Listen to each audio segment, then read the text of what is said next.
Froggy's Best Christmas.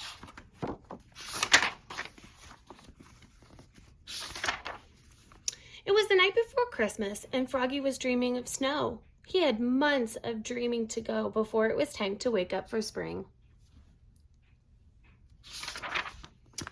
Thump, thump.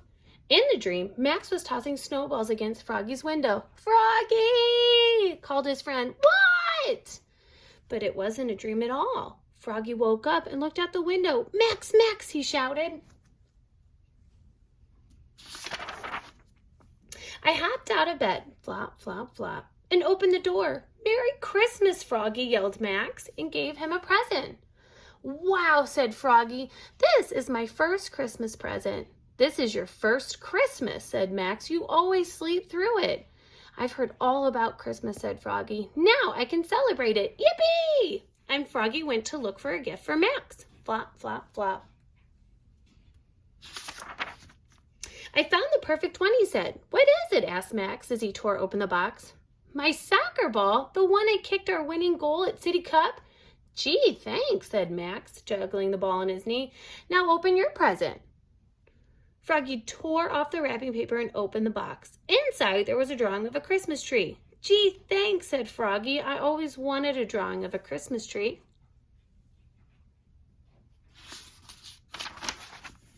"No, no," said Max. "I'm giving you a real Christmas tree." "Wow," said Froggy. "What a friend." "Christmas," Max said, "is about friends." "Yes," shouted Froggy. "Let's go find Matthew and Travis." And he rushed to his room to get dressed. Zoop, zip, zut, zut, zut. Zop, zap, zat, zwit, zum. Then he flopped outside. Flop, flop, flop.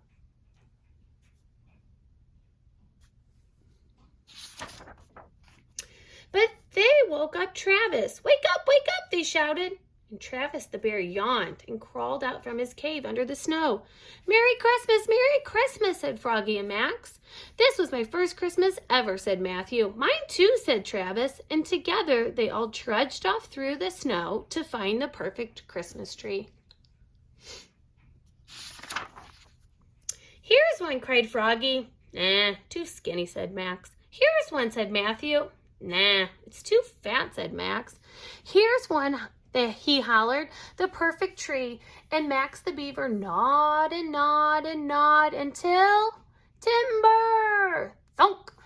Then together they dragged the tree home through the snow. "Christmas," said Max, when they got there, "is about friends and family too." And he scampered off and came back with his grandma and grandpa.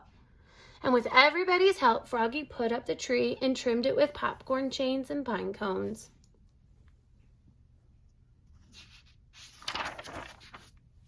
Then with some paint and glue, Froggy turned the biggest cone into a tiny tree and wrapped it for his dad. Painted and wrapped a picture for his mom and put them under the tree. "It's not much," said Froggy, "but Mom and Dads like it when I make things all by myself."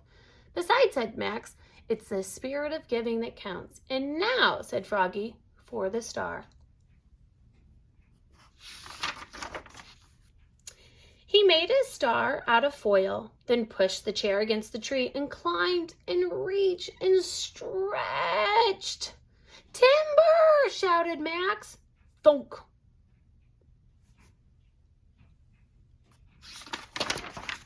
"Froggy!" yelled his mother and father. "What?" And in they came, their eyes as big as sugar plums. "Oops," croaked Froggy, looking more red in the face than green. "Merry Christmas."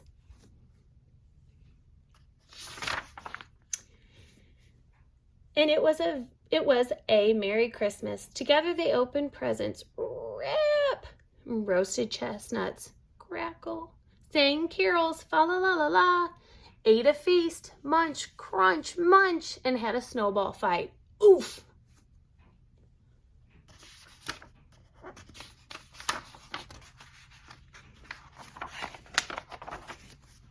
"This is my best Christmas ever," said Froggy. "Ours too," said Matthew and Travis. "This is your first Christmas ever," said Max, and everybody laughed. "Merry Christmas to all," shouted Froggy, and his friends waved goodbye.